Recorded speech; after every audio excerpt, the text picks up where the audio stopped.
Hey,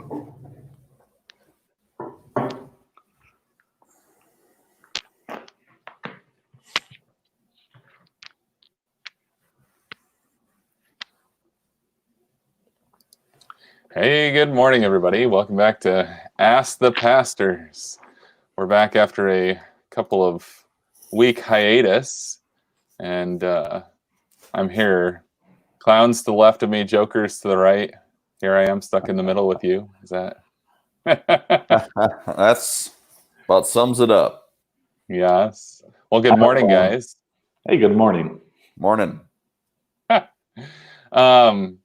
Yeah, today's going to be kind of a free-for-all kind of day. We didn't have a theme picked out or any pre-submitted questions. Mark and I were just sitting here a few minutes ago talking about what we were going to talk about, and I said, maybe we should see if Andy wants to come on. So about 3 minutes ago, I called Andy. I said, hey, you want to be on Ask the Pastors? Delighted. And he said, sure. So welcome. Thank you. Thomas is gone this week. I think, what did you say, Mark? I think he's in Colorado. Is that right? I believe so. I forgot to look at the vacation I believe calendar. so. But he is out of town with some family, I think. And so we're glad to have Andy filling in, our international man of mystery. I am very mysterious. All the way from Mexico, where it is pretty chilly. Is it? Well, Yeah. you have to describe what chilly is for the people here. Well, so when I went for my walk this morning, it was under 60. Yeah, right. That's about as cold as it gets. Probably low humidity too. Oh yeah, I don't think we've ever breached 50%. Not that I've seen, but Bit of a desert there in that part. well, we're pretty mountainous. Oh, where mountainous, we are. right? And so the altitude, we're at 7,300 feet, and so I think that's the major contributor for the low temperatures, low humidity, and all that.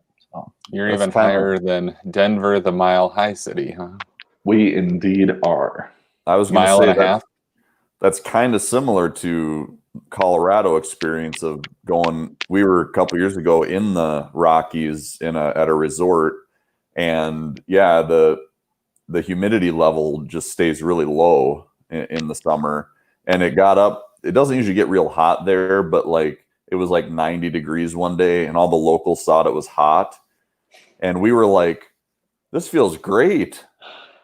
Like, yeah, because there was like 30% humidity or something, and so yeah, Wow. it's pleasant here all year round. Yeah, so Well, it's funny because, as many people who are watching will know, I just got back from helping our parents move from Montana to Indiana, and Montana is a similar way, or high elevation, low humidity. And the thing that my mom liked, in fact, she just commented and said, like Montana. But Mark, your story made me think. My dad was telling the story a couple weeks ago when we were packing the truck.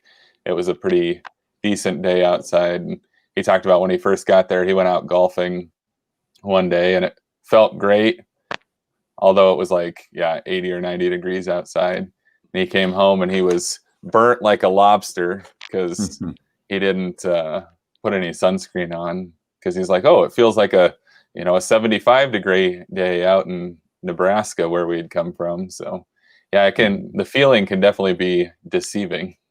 oh yeah. yeah, got to drink a lot of water. Oh yeah, for the altitude and the warm. My dermatologist told me that I should be wearing sunscreen all the time.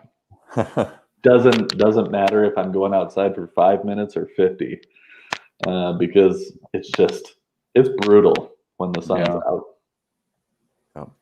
Well, this is like a family affair today. Matt, our younger brother, says that was on my birthday. So, Aww. aw. Lindsay asks, where are you in Mexico, Andy? the good city of Mexico, Mexico City.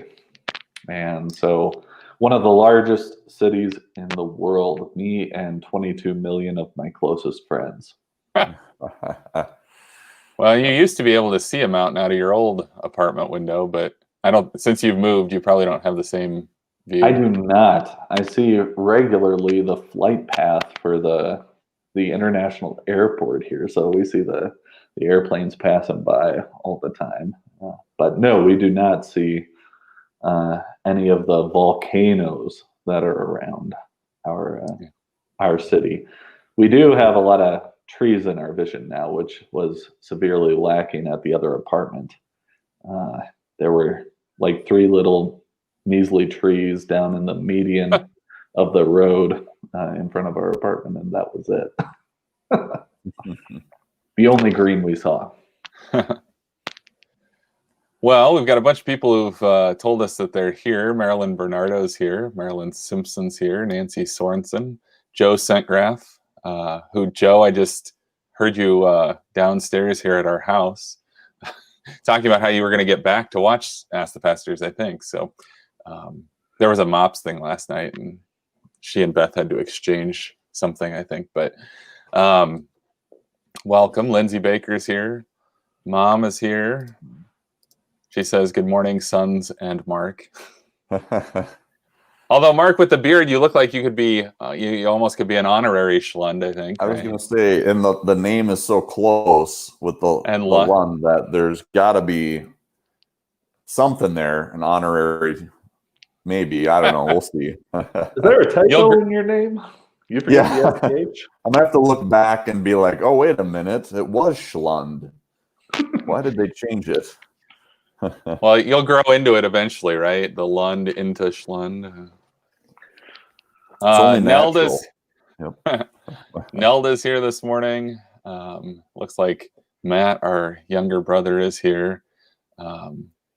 Joe says, yes, forgetful me, and Beth picked up after me. I think Joe left a cup at this MOPS thing last night, and so Beth grabbed it and I had it here. But she said she remembered, unlike Sunday. She forgot Bible study on Sunday. After 2 weeks off, we got to remind everybody that we're actually doing this again.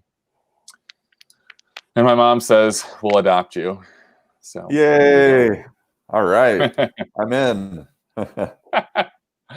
Don Lee's on here with us this morning, too. Welcome, everybody. And if you're watching, you haven't put your name in, throw your name in the comments. We always love to know who's here watching with us. As I mentioned at the beginning, today's kind of a free-for-all day. We didn't have a theme or any pre-submitted questions.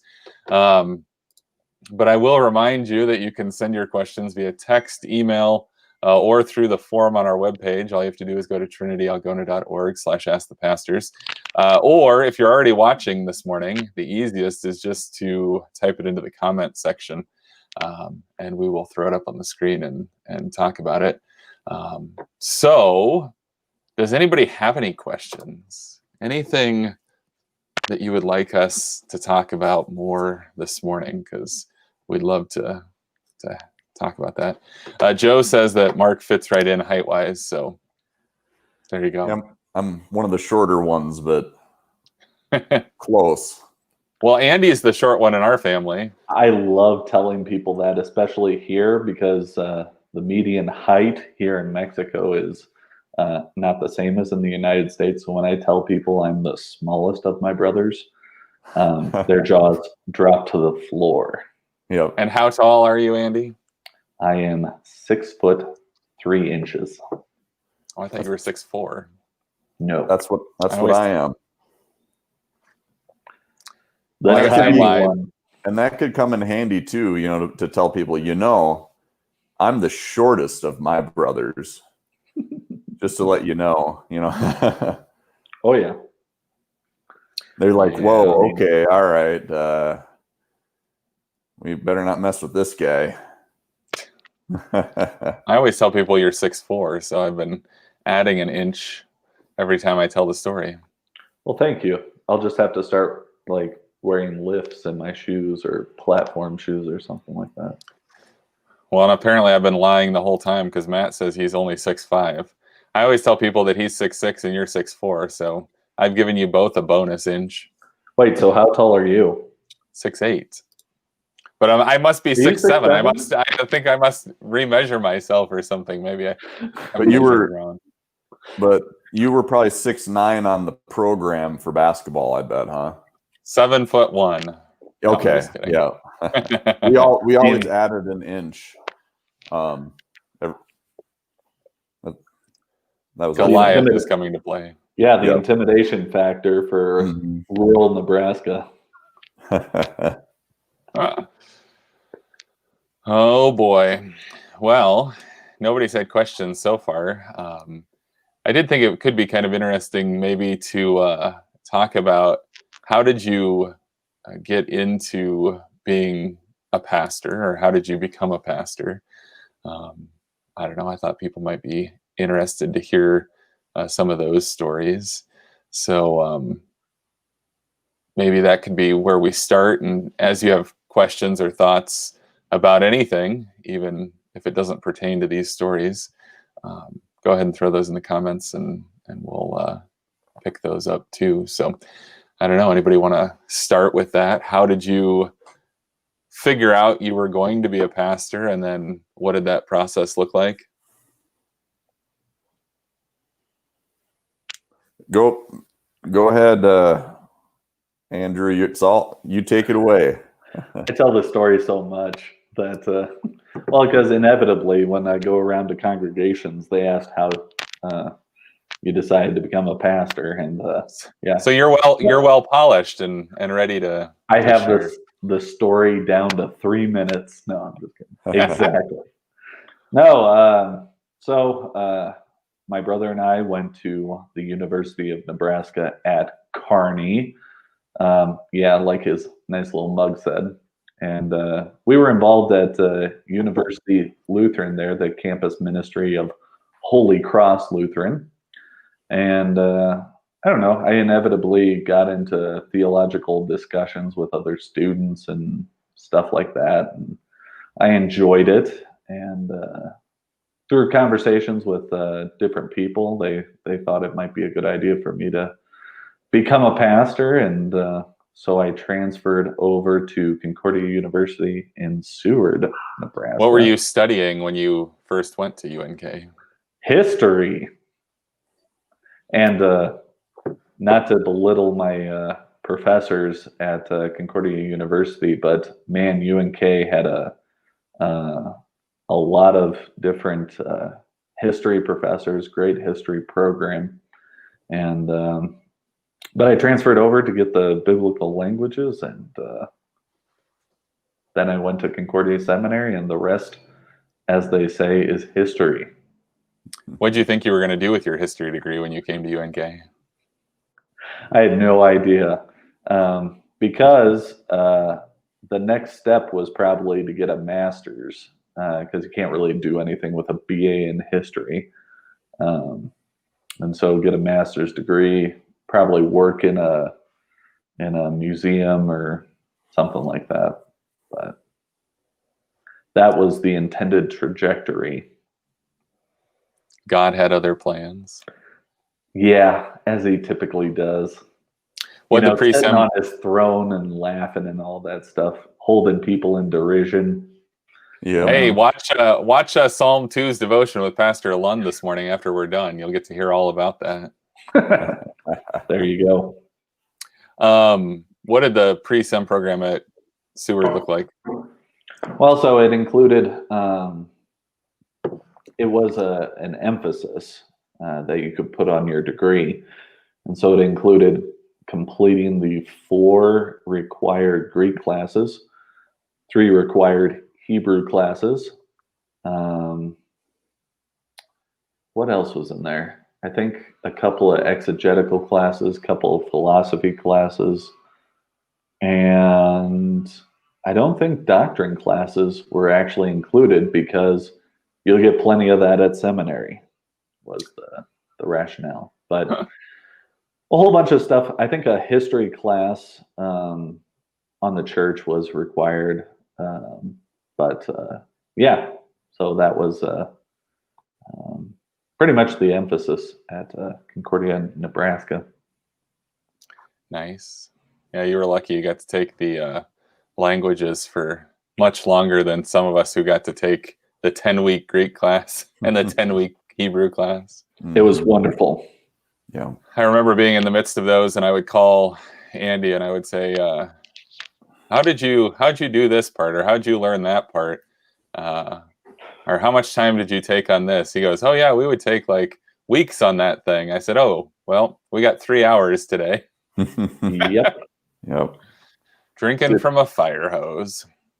Did you guys have Latin in the pre-sem? No Latin. No. Okay. No Latin. Yeah. Just wondering. If only. But Yeah. Oh, those were the good old days in the former educational system in the Missouri Synod. They would teach German and Latin and Greek and Hebrew. And the whole process was like 8 years. Right. Now you find some of these guys in their 70s or beyond, probably, who went through that, and yeah, you find some really well trained pastors. Well, Pastor Friedrich, I mean, he'd be one that kind of, well, he didn't go completely through that system because he was going to do something else. He wasn't going to be a pastor either, but his story is kind of interesting. But yeah, lots of good, well-trained guys. And Mom is correcting my story. I know. She's throwing extra details in Other there. details, yeah. She says, I remember you went to Omaha for a Lutheran youth gathering where they said there was a great need for pastors. I do. That influence your decision? Yep, I think it did. I wasn't quite there spiritually yet at that retreat. You told us you thought you should be a pastor after that. Yeah, it's true. Josh Luth and Nathan Luth both went on that retreat too. Names which mean nothing to the viewers, but Tom would know. And they did not become pastors. They did not. And they were cousins, not brothers. They were. Lots of Luths. There were lots of Luths. So lots of Andrew, Luths who were Lutherans too. That is true. Like Lunds who are almost Lunds. Right. So Andrew, did you ever work for a Lutheran Bible camp during the summer or anything? Not really, no. Okay. Not too many Bible camps there in Nebraska. Right. Yeah. I don't know if Tom, did you do that at all? I did not. Okay. It could have been fun. Yeah. I only You asked did. because I did, but I know that there was some statistic I heard one time that said like there's a pretty good connection between that experience and going into some church work or something. I was going to say, we had a bunch of friends at the seminary who did that. Yeah. Yeah, a number of people who had that experience. Mark, maybe tell us more about your camp experience. That is kind of interesting. Well, yeah, it's interesting that when I was listening to Andrew, my experience in many ways was somewhat similar in that I did, other than I worked at two different Bible camps. The first one I worked at, I wasn't really even sure that I believed all of the stuff that that they were teaching. I was kind of in this place in college where I was just searching for the truth and for answers. And I just had a friend. I was at Concordia College, Moorhead. So I think the only Concordia that isn't Missouri Synod. And I had a friend who was like, hey man, and he was from Montana and the camp is out in Montana. And he's like, yeah, you should come work at the camp. It's so much fun and everything. And I was like, oh, that sounds like a good way to spend the summer. So I did that and it was a good experience and everything. But like I said, at that time, that was maybe the summer after my sophomore year of college at Concordia. And, I wasn't real sure. I mean, the truth is that like, I didn't, I think I could say that from about the time I hit confirmation age to my senior year in college, I wasn't really much of a firm believer. I didn't have, in fact, I didn't really want to be confirmed. And so, yeah, I went to college first, Concordia, as a psychology major, and took those classes. And then I discovered anthropology. And I thought anthropology was my ticket to figuring out the secrets of what makes humans tick. And, I wanted to, I thought, that's how I'm going to figure out like everything, is just studying humans, especially indigenous human cultures. And so then I transferred to Morehead State. And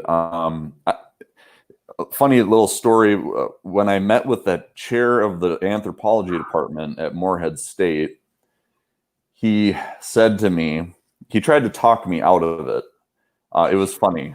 I said, I want to transfer here. I want to be an anthropology major. And he said, you don't want to do that. and I'm like, what? Like, you're not no, helping your enrollment numbers, dude. And he's like, look, why don't you be like a computer science major or a business major or something like that, because you're just, you're not going to make a lot of money doing this. And he went on and on about it. And I was like, no, I want to be an anthropology major. Don't tell me I can't. Yeah. And then he's like, all right. Well, I tried.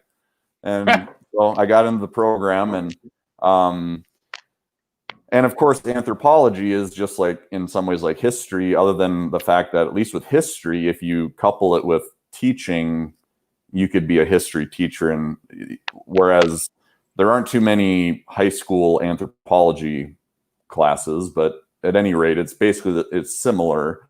So I was going to be going to University of Wisconsin-Milwaukee to pursue a master's and doctorate in cultural anthropology. I was going to focus in on religion because I had come to the realization that really what sets human beings apart fundamentally is religion, and that religion is kind of the driving thing. I learned how in Native American cultures, and really every culture other than Western culture, you can't divorce religion from anything. It's part of everything. So anyway, I got accepted there, but at the same time, I had been my senior year getting involved with the campus ministry, and God had been pulling me that way. And through that ministry, he called me back to faith in him. And I went on like a mission trip with the group. And so I was conflicted, and I talked to my home pastor, and he said, well, why don't you just try seminary? And I thought, well, that's kind of a silly idea. And he said, well, you don't have to finish it. If it's not your thing, you don't have to keep going. And so I'm like, all right. So went to Luther, and I wasn't really sure. I didn't believe that I was called to be a pastor until somewhere into my second year, where I thought maybe this is what God wants me to do and what I want to do. And but it's been kind of a struggle for me. And then my first couple of 2-3 years into ordained ministry were difficult for me, in that I still had a lot of doubt about it. and I sometimes think that God made sure I got a useless degree so that I didn't have a way to get to just run. No safety net. Yeah, because I kept thinking to myself when I was in those moments in my first years in ministry, because there's so many things they didn't teach you about and prepare you for, and then just my own personality. Like worldwide pandemics. Well, yeah. I mean, No, this I know. was before all that. Like, things were good, but like, this is.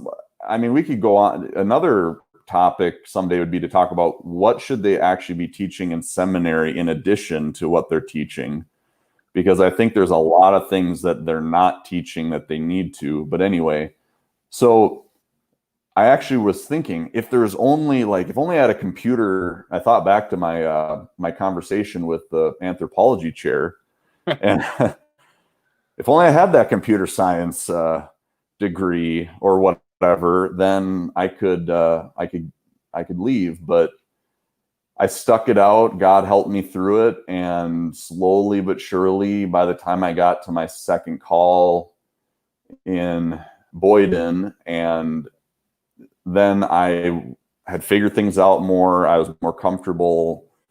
I wasn't where I was before, and just experience allowed me to do that. And now I have no doubts at all, really, that this is what God has called me to do, and it's what I want to do.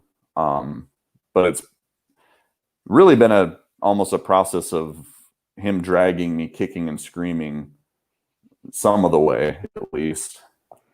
Right. So I can't tell you how many times that I heard from various pastors, professors, etc., that if you could do anything else, you should do that instead of being a pastor.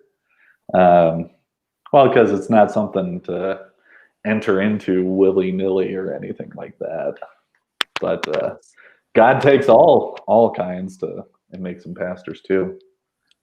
Yep. May I ask a question before we get to Tom? Please do. So I'm assuming through your story that you did not originate in Missouri. Would you care to say how you got to Missouri? Yeah. Andy missed that episode. I didn't tune into that one. Sorry. I'll just give a kind of a brief synopsis of that. So I was baptized in Marshall, where I'm from, at the time it was ALC. My grandfather baptized me. So he had some influence on me too, becoming a pastor, I think. But anyway, then it became ELCA. I went to Luther Seminary, ELCA, which at the time was known as like the most conservative of the ELCA seminary. So they did have some professors there when I was there that were still fairly solid, believe it or not. But I was very disillusioned with the ELCA very much from the get-go, and a number of the students were as well, my friends. And so after my internship, we called it internship vicarage, my vicarage congregation left the ELCA. This was after the 2009 vote. That's when I was on vicarage. Mark, you want to tell Andy what your vicarage congregation's two requirements were in the vicar that they received? They were looking for a male who believed in the inerrancy of Scripture. Wow. And Mark was one of a few. I can give you one. Yeah, so they ended up leaving while I was there. They took their second and final vote while at the end of my vicarage to leave, and then they joined the NALC. Mm-hmm. And I wasn't sure what I should do, so I I stayed in the ELCA process for a little while after that.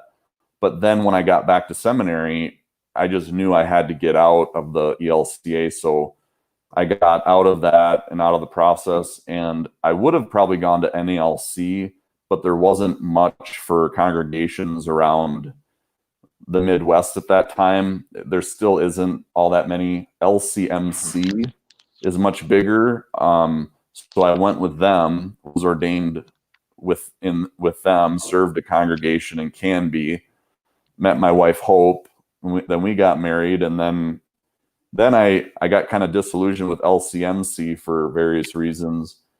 And I had connections with the NALC through my vicarage congregation, and got into there through colloquy. And they got me a call in Reedland, Iowa, a 2-point parish by Waverly, Waterloo. And we were there right after we got married. We moved there, and then we were there for 4 years, and then went to Boyden, Northwest Iowa. We were there for 3 years, and last year, maybe around May or so, I contacted President Turner about the colloquy process for Missouri, which I had been thinking about since I was in Reedland. So I'd been thinking about it for a good 5 years, but we weren't really ready to do it until about that last year ago. And then we finally, both Hope and I, were just convinced after a lot of study and prayer that it was time. And here I am. Yeah, you bet. And it's here I stand. And so it's been quite a process and a journey, but we're so thankful that God has brought us here. And And Hope told him no more switching churches, so he's done. Yes. Right? Yes. The last one. Hope, she said that. She's like, okay, how do I know that we're not going to go Missouri Synod, and then you're going to be like, hey, what about like this other the Lutheran synod? Brotherhood? Yeah, or whatever. So I actually looked into Wisconsin Synod, just in case, because of that. Because I mean, she made a good point. I'm like, well, that's true. Like, I wouldn't want that to happen. And I looked at Wisconsin and thought about it, a lot, and I just went, no, I don't think that's where I'm at. I think Missouri is where I feel called. And then she told me when we got here, she said, okay, you better like it here, because we're not moving for like at least 10, 15 years, just so you know. Nice. So, which There was much rejoicing from the Trinity contingent upon hearing that. So yeah. Yeah, and really, like, this is such a great congregation and community that it really is a place that we both will say sometimes, we're like, we could just retire here. Like, why, like, what, we're not really sure that we could find a better place, And there was much rejoicing from Trinity. Well, hopefully, yeah, and much rejoicing from us as well, and it's all been God's work, and it's all well. good. Lindsay had the comment a little bit ago. She was definitely lucky for us that God intervened, as you were talking about him intervening in your story. So, there is sure thankfulness that you are here. Thank you. I had another thought while you were talking, but it's escaped me now since Andy talked. So, we did have a little lighter question. Going back to Andy, Nelda asks, did you boys fight while you were growing up? Never. And we were perfect angels. No fighting ever. Don't comment, Mom. Don't I was going to comment. say, we should not lie since Mom is watching. She'll smack down real fast. Oh, yeah, and God, too. Well, that's too. He's always watching. Yes, occasionally we may have fought. A little bit. That's why I moved to Mexico. I'm just kidding. And he's like, how far can I get away from these yahoos and still be close? Right. Oh, yes, to which mom says, LOL. Look at our abbreviations. Yes, look at her using her. Why can't I think of what those are called? Acronym? No. I don't know. I was going to say emojis, but they're not emojis. See, I'm not even hip enough to know what they are. Oh, geez. Lindsay, to go back to a more positive note, Lindsay says that we're glad to have you here. But yes, Thank Nelda, you. we did fight. We did all those things that little brothers do. And we all get along. We all get along better now That we live 2,000 miles away from each other. that we live in different countries. No, we talk regularly, It's true. which probably didn't happen when we were young.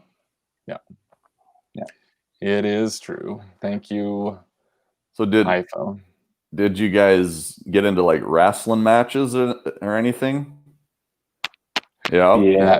I gotta know. It was there one of you guys that was kind of the usual. I mean, Tom's the oldest And the biggest. and the biggest. So Andrew? Were you ever able to win a match? No.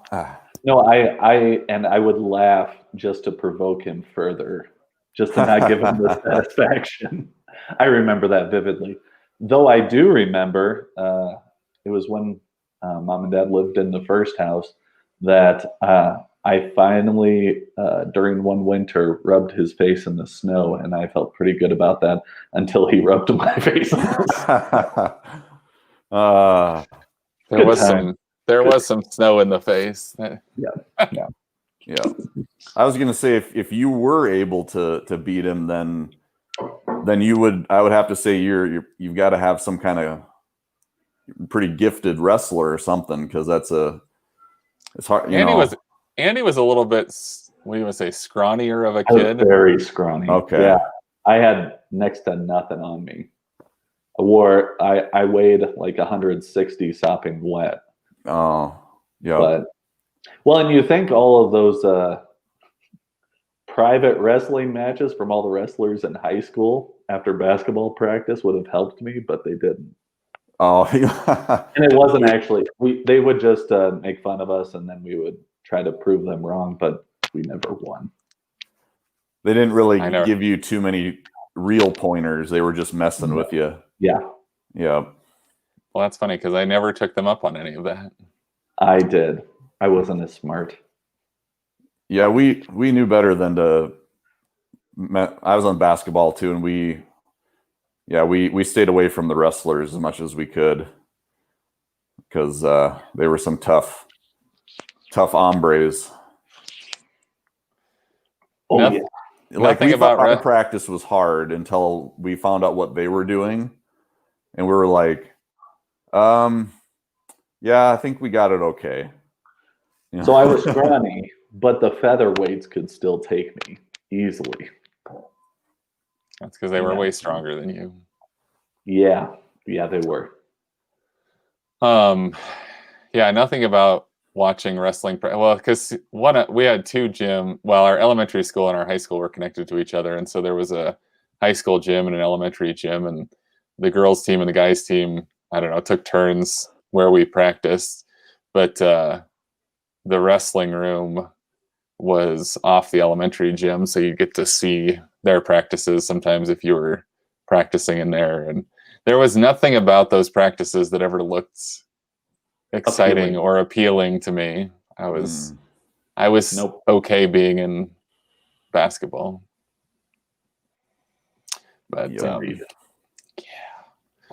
Lindsay says, I have 3 boys, so I guess there's hope. There is hope. Eventually they do grow up. Eventually. And may or may not like each other. Well, yeah, that's true. But No, it does get better when you get older.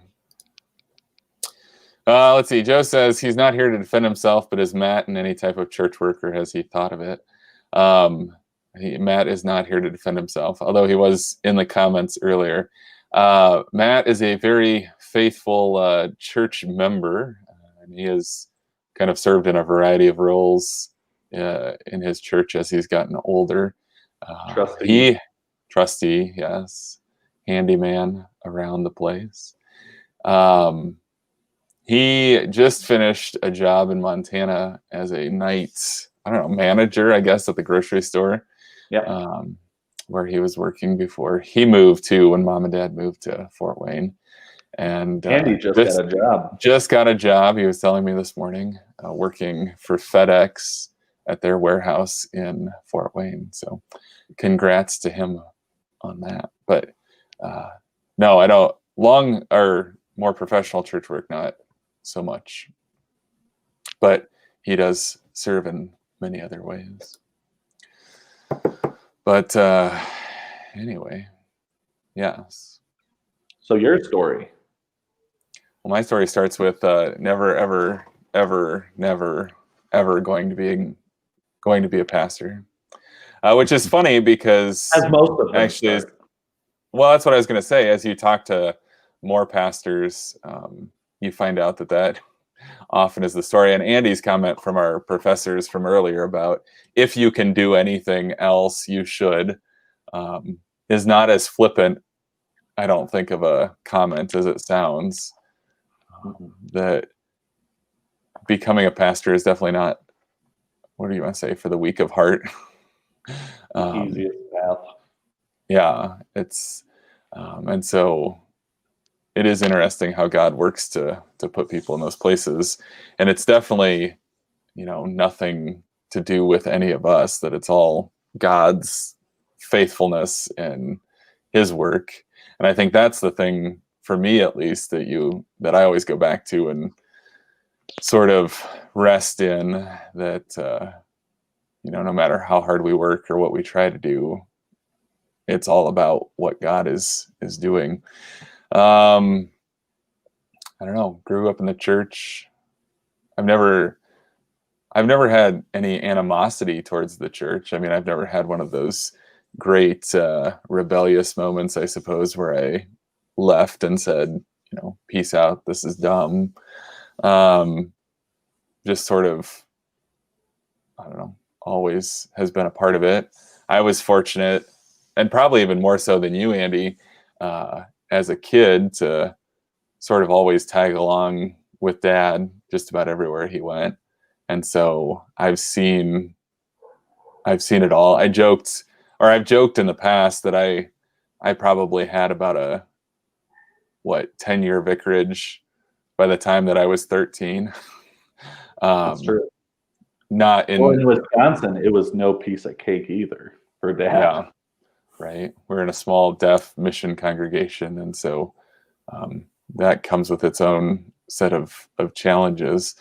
But I got to be there, got to see the ins and outs and everything, and had lots of people for a long time say, hey, you should become a pastor, which I feel like is sometimes, if you're 7, that's probably more people just saying that because your dad's a pastor and less because you've demonstrated any sort of talent or ability. But people would say that, and I'd think, I don't know. Because I think a lot of times I just looked at it and thought, who would ever want to do something like that? And so, I don't know, most of my life I've been interested in computers and stuff. And as I got into high school, got more involved in that. I always was a kind of an assistant to our IT person at school, kind of helping with all the troubleshooting and setting up and doing stuff, and had fun. And the two of them that had worked at our high school had gone through this program at the University of Nebraska at Kearney, which was a business management degree with an emphasis in information systems. And so using computers in the business world to solve issues and meet the needs of things that companies were doing. And so that's the direction I headed, because I looked at computer science. Mark, you talked about computer science, and there was way too much math. I don't mind math, but it's not necessarily my, the deep complex stuff is not my favorite stuff in the world. You didn't get that from Dad? Apparently, Who well, routinely completed math textbooks for fun? This is true.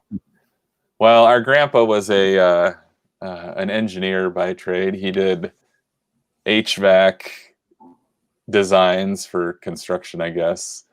And apparently our father, for fun, would sit and do math problems out of his old college math textbooks while he was a kid. So this is my dad's proof that evolution isn't true, that none of those talents fell to his children. We actually visited, when I was in high school, Concordia, Nebraska, as a potential place to go to school, but they only had the computer science degree. And Dad and I met with a professor. We walked in the course of the conversation, he drew out some complex math formula or equation on a piece of paper and slid it across the table for me to look at. And I don't know if he wanted me to solve it or whatever. I had no idea what any of those numbers or letters meant. Why are there letters in math? It was I can't read this. The test was that it actually was just gibberish, and right. He wanted you to tell you, like, what is this? Isn't even you passed. Yeah, that's not even a thing. Right. But anyway, I remember after us leaving, Dad even saying, I don't even know what he was trying to do. So I said, well, gives me some confidence. But computer science, I don't know, just was not the direction I wanted to go. I like the business side of things too. So anyway, I ended up in that program at UNK. Loved it. Worked at the help desk when I was in college. I was an RA. And being an RA, I found that I enjoyed working with people even more than, just sitting in a little cubicle troubleshooting computer problems. And I had a bunch of friends who were also RAs, and we discovered while we were in college that you could actually do that for a living, that there's a whole field of study called student affairs, which is kind of the non-academic side of campus. So student life, student activities, housing, counseling, health, all that stuff that supports the student experience while they're in college. And you can do that if you go and get a master's degree in higher ed administration. So I actually have a bunch of people out of my college class that went on to do that at different institutions across the country, many of whom are still working in that field today.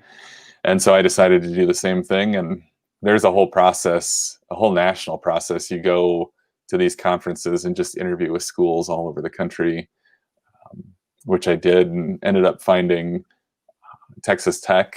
And they had a really interesting graduate assistant program or graduate assistant position for student leadership, which I applied for and got. And so went to grad school there, loved it, really enjoyed working with students. And I thought that was really a good, mission field, I suppose, to help students in that way. And so along the way, like Andy was talking about, and Mark, you even mentioned campus ministry, which is sort of the thing that ties the three of us together, I think, is the impact that campus ministry had on us, because I was involved in University of Lutheran at UNK, and then also in the Lutheran campus ministry at Texas Tech. And in the course of being involved in those, had the opportunity to lead Bible studies and, do other things where people would say, hey, have you ever thought about being a pastor? And it started to, maybe burrow its way into my mind a little bit more at that point, because I started to see more of the need and the value. But then I started wheeling and dealing with God, saying, okay, here, let me do this until I'm like 50, and then I'll go back and I'll become a pastor. And don't do that. everybody knows how well it works when you try to wheel and deal with God. God He's always wins. holding all the cards. Right. Yeah. And so I started thinking more about it, and I started thinking about the importance of the seminary education and going and being on campus. And I was in the learning mode, but I finished at Texas Tech, found a job at the University of Missouri.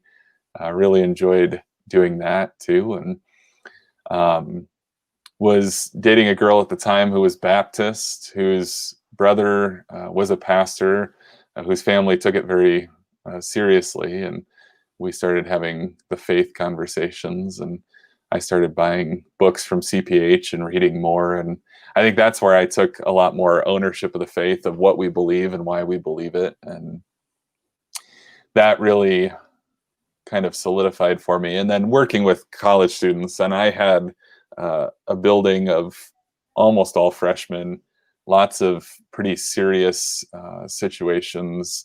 I had a student whose mom died a week after she moved to campus for her freshman year of college. I had students who were in chronic drug trouble with the police, students in emotional distress. I had a staff member whose one of her parents were killed in a car crash while we were in student staff training. And so just a lot of very serious moments where I started to realize the hope and the importance of what we believe as Christians. And so that kind of tugged me in that direction. And I went, well, crap, this is probably what I'm supposed to be doing. Andy had already gotten to the seminary at St. Louis, which was just about 2 hours down the road from the Mizzou where I was at, and had the chance to visit and find out that the seminary wasn't all that bad. And so then I decided to quit my job and move to St. Louis. And Though I'm going to pull mom right here. And, okay, Mom. Yeah, I remember senior year at Concordia. You first called me. I was in the bookstore back when CPH still had bookstores at the Concordias and Oh, stuff. those were the days. Those were the days where you could just peruse and stuff like that. No longer. But anyway, I got a call from you, and I remember talking to you in the bookstore, and you were kicking around the idea of becoming a pastor. And you asked me if I thought it was a good idea, and I remember encouraging you towards becoming a pastor for your administrative abilities, your interactional abilities, not for my word abilities, but no, just your ability to interact with people and stuff like that. And yes, it is dangerous to the wallet. Jason Lecce. He's so right. The CPH bookstore, and going to seminary, that was dangerous to the wallet too. But it's not anymore. The bookstore is for sure dangerous to the wallet. Definitely. But yeah, I remember encouraging you towards. Oh, and Mark, hold on, Mark.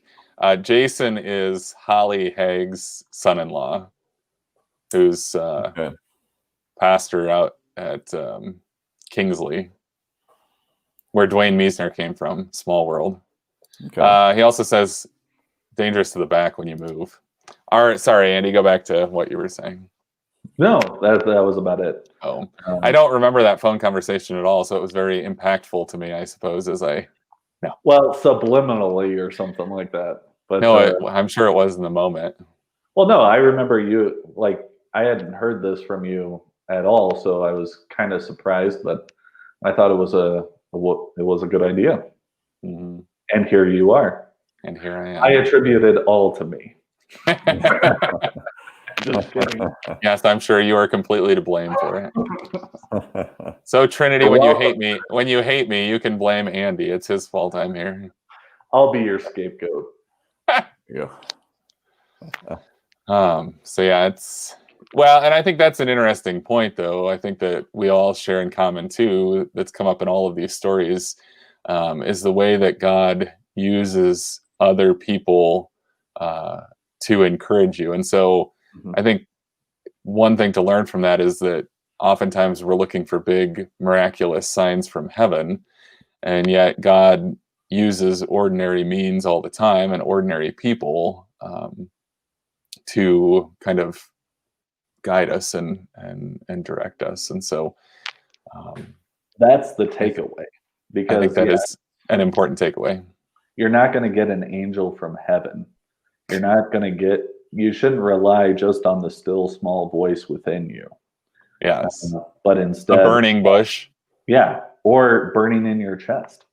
Yes. Or that might be a heart attack. You might want to go to the doctor. But you rely on the people God has placed in your life to help guide you. Well, it is. It's important, God's word and the community of believers. And we talked about this in Bible study on Sunday about how God's word has been given to the community of believers. And so we're not to operate as Christians on our own and interpret scripture on our own. We're supposed to do it within the community of believers that God has given. And so that is an important reminder for sure. Mm-hmm. I had another thought with that, but now it's escaped me. It's on that other train going off. Yep. Over there. Left the other direction. I know what it was. You know, our seminary professors were also very keen to say, talking about the call to be a pastor. When are you called to be a pastor? Anybody know? When you receive your call documents? Yes. Through the congregation. Through the congregation, yep. That some people would say, I'm called to be at the seminary.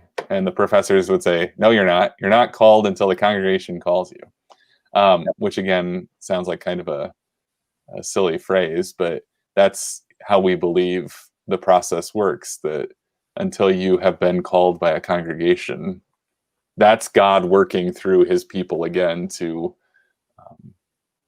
affirm that. And am I still a pastor? Should I still be a pastor? Oh, yeah. Do you still have your call documents? Do you still have a call from a congregation? Yes, you are. Yes.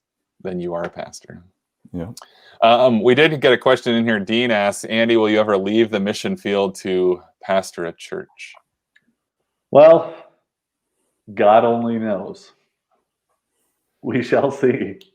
Things are going pretty well here, and we'll just see what happens. I'll always entertain a call if it comes across my desk, but we'll see. Oh, well, that's kind of how the call process works. It's always a possibility that you could be called by a church off the mission field into a new mission field.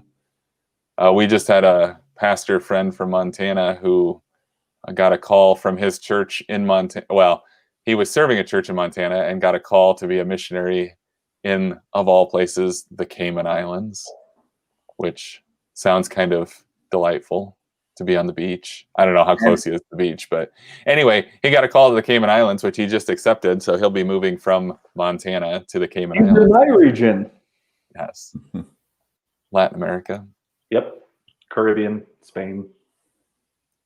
So so that does happen. It can go both directions. Yes, Jason says the books are hard on your back when you move. I think I showed that for just a second. Indeed. Well, Nelda apparently doesn't hate me. She does not hold that against you, Andy. So. Well, that's one. Yeah. Right. Any other questions? We're just about at the end of our time, actually. Look at that. We filled a whole hour. How about which is not that? hard to do when you've got 3 pastors. I was going to say, 3 pastors talking. Fill hours and hours. Right. When will they stop? Yes. Well, you guys shut your faces. We don't care. Well, so our closing takeaway thought for today is that God works through people, sinful people. We're all sinful people. Your pastors included. I know you might be surprised to find that out. And they fought when they were kids. We did fight when we were kids. Oh, yes. Really is a family affair today. Chris, this is our cousin who lives in Sioux City. Sorry, I always confuse the Sioux. Sioux City here in Iowa. Two are brothers. Yep. Well, and speaking of Chris, he was watching on Facebook one of our other cousins, Aaron, lifting, and I loved his comment.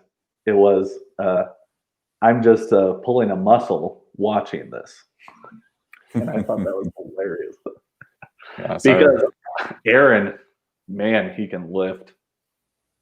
He was an Ankeny for a long time. He was our pastor cousin Aaron. Yeah, who's now in Kansas, Wichita. Matt says, "Please stop." So maybe we should stop. Why I oughta.